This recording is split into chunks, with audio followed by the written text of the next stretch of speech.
It probably depends where you live, but these clumping, strappy sorts of plants are really common in Australia and probably in warm weather climates in general. And they're often a great problem and a weak spot in drawings.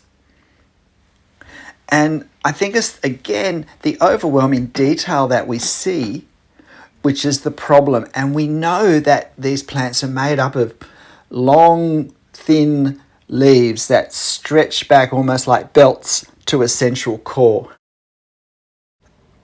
The question is, how do we draw such detail, particularly with all of the overlapping that we see?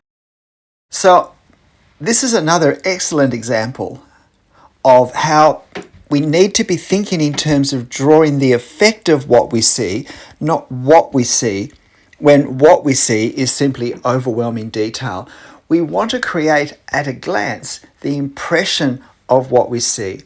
And at a glance, we don't see all the things that we know are in these plants. We don't see all the long strips of leaf going down to the central core. What we see are some of the ones that curve over towards us from, if you like, the high point of their curve downwards, catching the light. To a lesser degree, we see some tall, thin, spiky ones behind, which aren't catching the light in the same way and therefore are darker. And then we have darkened shapes in between some of the curving, strappy ones in front of various degrees of darkness going back into the centre of the bush. Now, this is the effect, therefore, that we want to capture. And you can see that basically I've started doing a whole lot of the obvious leaves that we see, the ones in front that curve over towards us and catch the light. I determined to keep this to 10 minutes. You're watching me draw it in real time. This isn't sped up. Because this is often the sort of plant that we have just as a part of a larger landscape, and therefore it's not the focal point, and we can't afford to spend too much time necessarily on it, but we do still want to include it as one of the subjects in our landscape. So once I've started to just establish some of these long strappy front leaves, and it's basically to protect the paper, I then start to put some going behind them. Now, I'm not actually going to draw a huge number of leaves going behind other leaves. I just want to do a few fairly obviously and carefully, and then when we look at the drawing afterwards, the brain will see those and will magnify the number of times we've drawn them in its imagination. It will presume a lot more than we've actually drawn, because it does know how these plants work. So it will see, in inverted commas, what it expects to see. Now, probably the most important thing to capture with this sort of plant is the sense, the feel that all of these leaves go back to roughly the same place. Not the exact same place, it doesn't go down to a point, but there will be a solid core of this plant. And so we want to preserve that in the angles of the leaves that we draw. At some point, we just need to start doing some hatching of the dark areas. It can be a mistake to spend too much time drawing individual leaves rather than actually hatching the values that we see, particularly the ones towards the center of the plant, behind the very first leaves that we've drawn. And we do want to make sure that we don't carelessly put ink lines over the dominant leaves in front that we really do need to preserve to create the effect that we're after.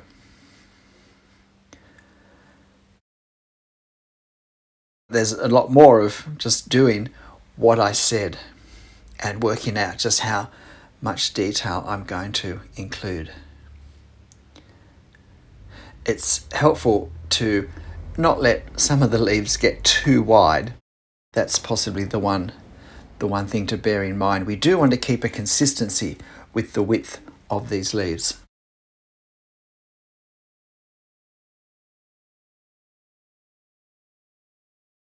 So I'm trying hard not to get too bogged down.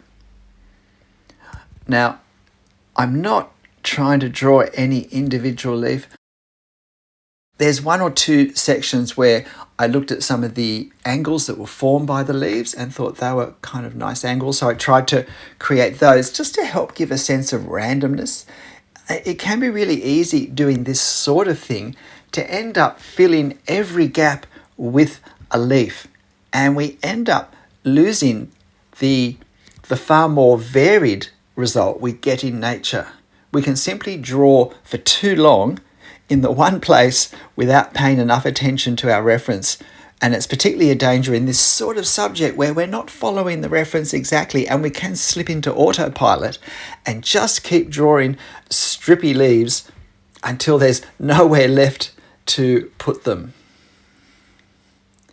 And then we've filled all of our gaps that give the eye places to rest as it looks at the scene and tries to work out what it's looking at.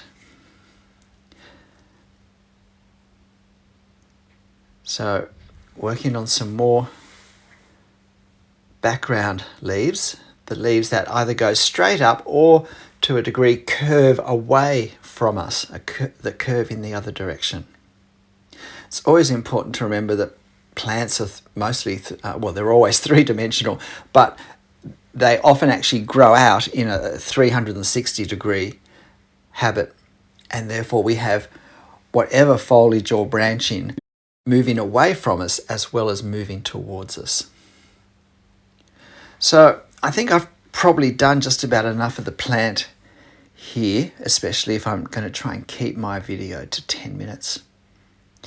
And so then I need to start thinking about giving some indication of the ground. Now, I'm not going to get overly caught up in the ground, but I thought it was a helpful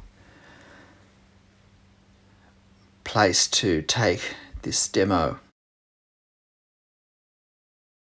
And clearly how, if you like, refined we want to have our line work represent the plant simply depends on how much time we want to spend on it. But in drawing this, in my mind, this is perhaps towards a front corner, foreground corner of a larger bush scene. And so this is the sort of finish I would leave it at in a context or a composition of lots of other elements, trees and rocks and foreground and midground and distance. So assuming it's in the foreground, I'm going to just put a few of the leaves that we see in the photo in front of the plant and try and give a sense of a horizontal surface now, but not a smooth horizontal surface. So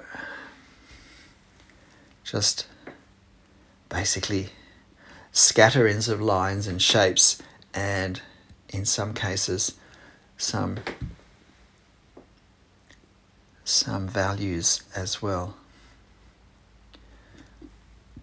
It's hard not to keep seeing things thinking, oh, would look a bit better if I just go a little bit more consistently dark there, or make it look less like lines and more like value. There are a few places where I've actually done some hatching over some of the strappiness that I've drawn that's further in on the bush, and then trying to work out the best way to give a sense of this ground being horizontal without making it simply a mishmash of lines. I still want to leave a sense of form of the ground and of all the items that are littered on it. And yet, I do want it to be a fairly gestural effect. It is just a few minutes we're spending on this. A little bit of hatching But see, I'm taking some of the detail out horizontally just to reinforce the surface form. Trying to get a sense.